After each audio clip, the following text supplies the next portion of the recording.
All right, in this video, we're going to talk about a very special type of right triangle called the 45-45-90 triangle. And I'll tell you what that is, and also we'll talk about where it comes from. So in the last video, I reviewed with you guys how to use the trig functions to find relationships between angles and sides. So as long as you have uh, two of the three, either an angle and a side or two sides, you can find the third missing thing. Mathematicians did so many of those types of problems that they started to notice some relationships or some patterns. And one of those patterns seemed to exist in 45-45-90 right triangles. In other words, triangles that are right and both of the other angles are 45 degrees. Okay. They did enough of these to see that there's a special relationship between the sides, and actually using a specific shortcut, you don't even need to use any of the trigonometry functions, and you can just find any missing sides without it. So let's talk about actually the steps that they went through to discover what that is. So if you recall from your previous class in geometry, anytime you have, and actually let me draw this a little bigger. Why are we so small? Okay, we're going to use, here we are, 45 for this one, 45 degrees for this one. Okay. Anytime you have any of these triangles, you should hopefully remember that the two legs of the triangle have the same exact length. So in this case, if I want to assign a variable x to this length is also going to be x because they're the same. And this exists in every single 45-45-90 triangle. Now, the cool thing is, we can figure out what this third side's length is without even having to use any trigonometry. And I'll give you a second to think about or try to remember what that is. But again, I have two sides, or assume I have these two sides of value x, and I'm looking for a third side. Is there a certain formula that could help us find that? Okay, if you're thinking the Pythagorean theorem, you're absolutely right. The Pythagorean theorem says in any right triangle, one of the legs squared plus the other leg squared equals the hypotenuse squared. Okay, and this exists in all right triangles, irregardless of angle measure, irregardless of side length. It works every time. Let's plug in these two values x for a and b, and figure out what c must be in that case.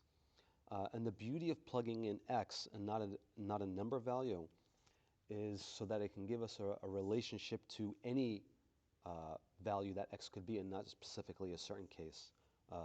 That might be a one-off case and not work for other cases. Okay. So again, the two legs in this case are both x.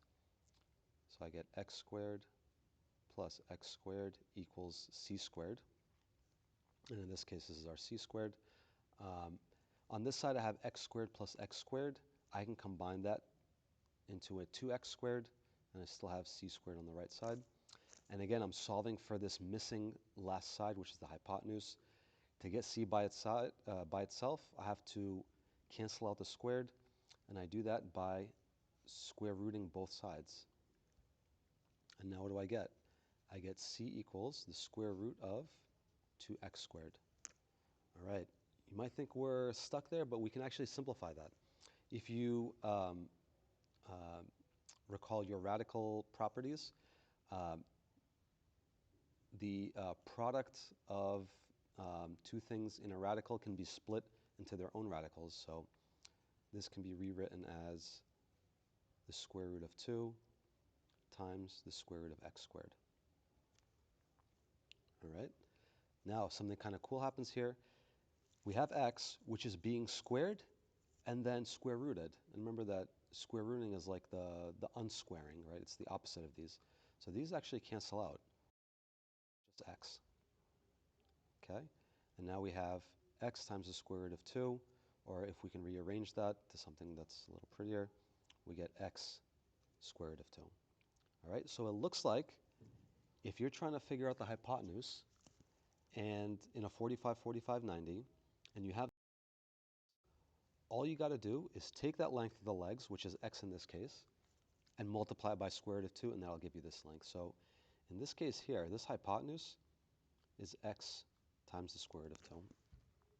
Okay, and that gives us our first shortcut that allows us to completely skip having to use any of the trigonometry functions, and that is to say this. Anytime you have a 45, 45, 90 triangle, okay, so it's 90, this is 45, this is 45, to go from the length of this side or this side, remember they're the same, to the hypotenuse, all you got to do is multiply by the square root of 2. And that goes, that's the same for this side because it has the same length.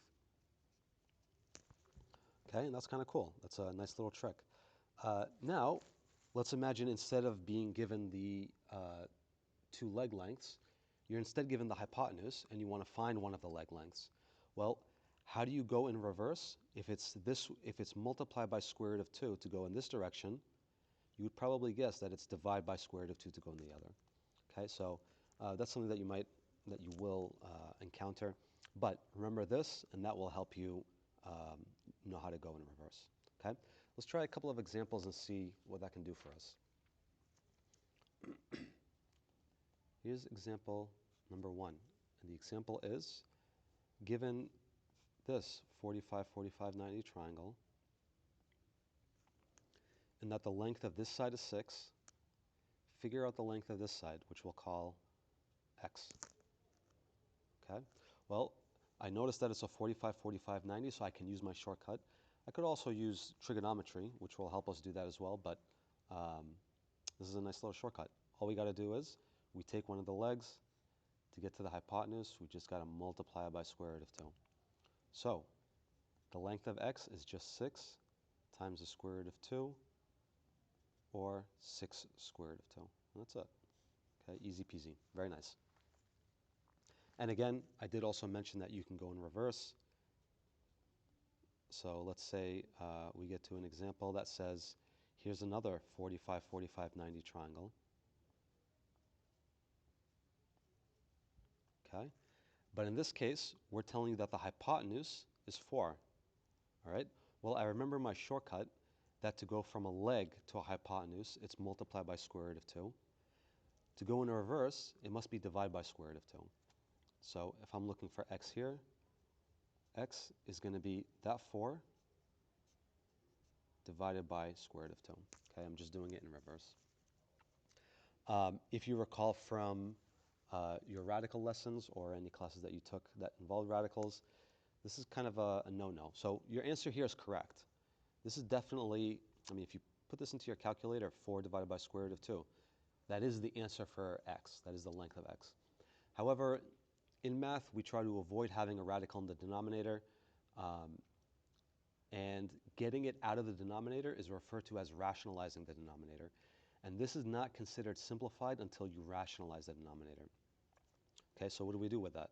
Well, if you recall the trick was to multiply the top and the bottom by that root that you're trying to get rid of. So I'm going to multiply the bottom by square root of 2, but to keep balance in my fraction, so I got to multiply the top by square root of 2. Okay, let's see what happens.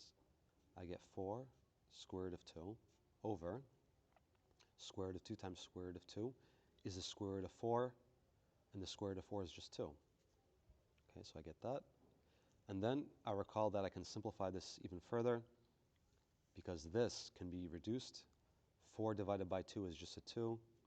So I get that x is 2, and I still have my square root of 2. Okay. Now this is in fully simplified form using the shortcut, which is quite nice because a decimal will give you a rounded answer, and this is the actual unrounded complete answer. Okay. So that is how you use the shortcut to go from a leg to a hypotenuse, multiply by square root of 2. To go from a hypotenuse to a leg, divide by square root of 2. And just be careful that you might, well, not you might, you will have to rationalize the denominator to get your final answer in simplified form. Okay, that is it.